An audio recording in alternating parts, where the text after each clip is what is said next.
Very warm welcome to the Wednesday edition of Vogan's European Outlook. The weather couldn't be more glorious at the moment. We've got crystal clear skies pretty much across the board. This is a visible satellite imagery courtesy of EmuSat through the Met Office Twitter page. And you can see here absolutely fabulous skies across both the UK and Ireland.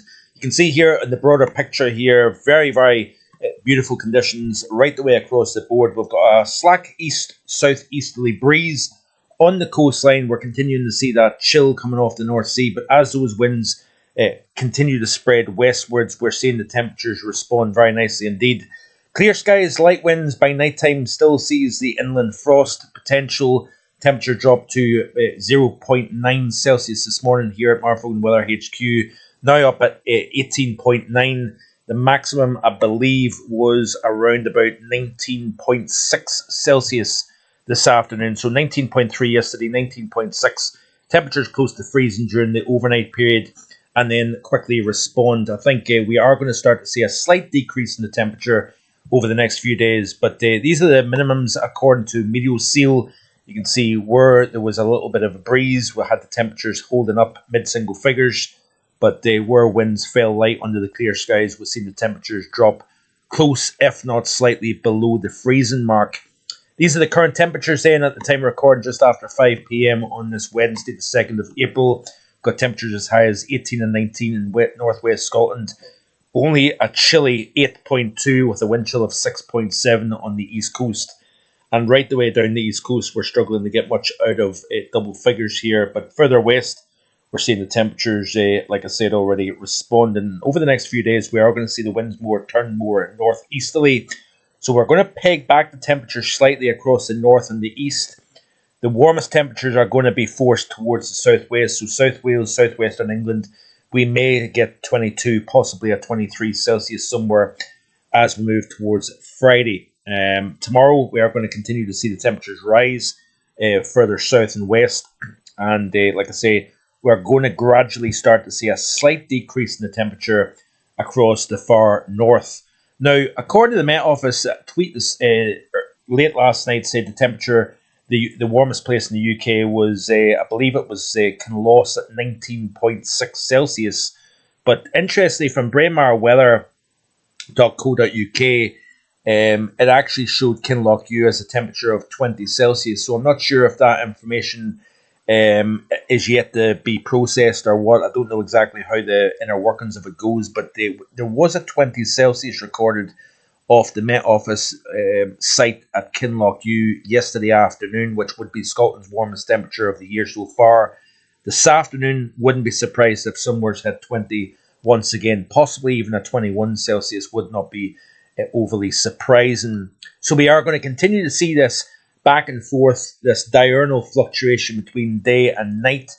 But I want to share in today's video the stats with regards to the month of March real quick. It's a bit of a short video once again, and I apologise for that. In fact, let's have a quick look at the temperatures across Europe and see what they're looking like. So not massively warm anywhere. It's quite a uniform, mild 2nd of April for sure. Slightly less hot across southwestern Europe. We did see a 30 in northern Portugal over the last day or so, mid-20s across parts of Spain. Also, temperatures were into the 26, 27 Celsius range in southwestern France, pegged back at between 11 and 17 Celsius this afternoon. So considerably cooler here compared to 24 hours previous. And the reasons for that, if we look at the visible satellite imagery, we've got that system low pressure edging towards the Portuguese coast.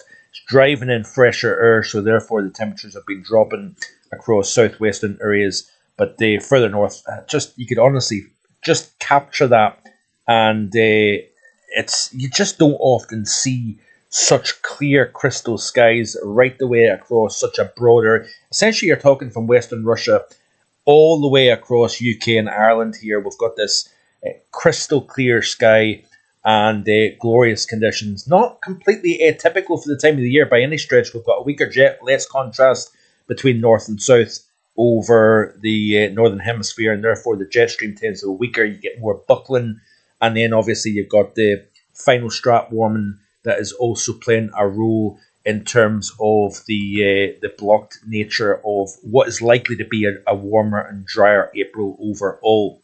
So I want to quickly just go into marvelweather.com so you can check this out. This has been updated with the final stats from the Met Office with regards to the month of March. It was record-breaking sunny across particularly England, but very, very briefly here, as many look forward to a sunny and warm week ahead, the first week of April looks set to follow in the theme of meteorological spring so far: dry, warm and sunny. So provisional Met Office stats show that England enjoyed its sunniest March since records began back in 1910, with many individual counties also topping their sunshine duration records. It was also the UK's third sunniest March on record, and Wales' second. It was also a very dry month, with only Scotland recording more than half of its meteorological average rainfall. So sunshine for many this March. You can check this out both on marfolkandweather.com, but also obviously if you Google the Met Office as well. But sunshine duration, the only parts that were actually below average was the northwest coast of Scotland, Northern Skye, and the Outer Hebrides was below average, but incredibly sunny the further south and east you went. Very low in terms of rainfall, especially for England and Wales. For the UK as a whole, there was only 43% of its average rainfall. Now, according to Aidan McGivern, fantastic deep dive yesterday, by the way. He's talking about the long-term trends with regards to wet versus dry. The previous, we've had, I believe it's half the rainfall through the first 3 months of the year. This year compared to last year, we had more than 100 mils more through January to March last year as opposed to this year. I hope that makes sense. But we've definitely changed the overall kind of semi-long-term pattern. Instead of it being low pressure and rainfall dominating, we're now in high pressure and drier conditions dominating. And he goes on in quite a bit of detail with regards to that. He talks about the strat warming and the potential for high pressure and drier weather through much of April, possibly even lasting into the month of May with a blip in between. So I do encourage you, if I get time, I will leave a link in the description below for the Met Office deep dive yesterday. Fascinating stuff, and thanks to Aidan for sharing some of his own individual research that he's obviously shared with the viewers on the Met Office channel. But this is the March percentage compared to normal in terms of rainfall. Firmly drier than average. The further south you went, some parts, mere 5% of normal rainfall across some southern counties of England, and it was a uniform above average month temperature-wise, especially the further north you go across the UK. It was a very, very mild March overall. In terms of Marfolk Weather HQ, it was the driest and warmest of my 3 Marches in the period of record that I've got so far. So yeah, it blows any March that I've seen so far out of the water. Maximum temperature, warmest March on day on record, 17.8, minimum 4.1. The maximum pressure was at 1033 millibars. What stands out is the minimum pressure of 994 millibars. That day is quite a high pressure for a minimum, if that makes sense. 15 wet days versus 16 dry days, sorry. But the difference is when it was wet, it was minimal. We've seen very little in the way of rainfall. The biggest amount in a 24-hour period being only, I believe it was, 7.11 millimeters. So that was the wettest day during the month of March.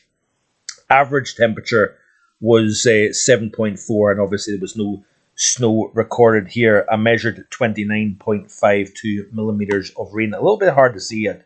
I do appreciate that. But yes, lots going on. Keep it right here on the channel. Short and sweet today, I'm afraid. But I will try in the next few days. There's a lot of things going on personally at the moment as well. So that's why these videos are pretty brief. But I hope you can stick around, like and subscribe. See you tomorrow with more. Bye for now.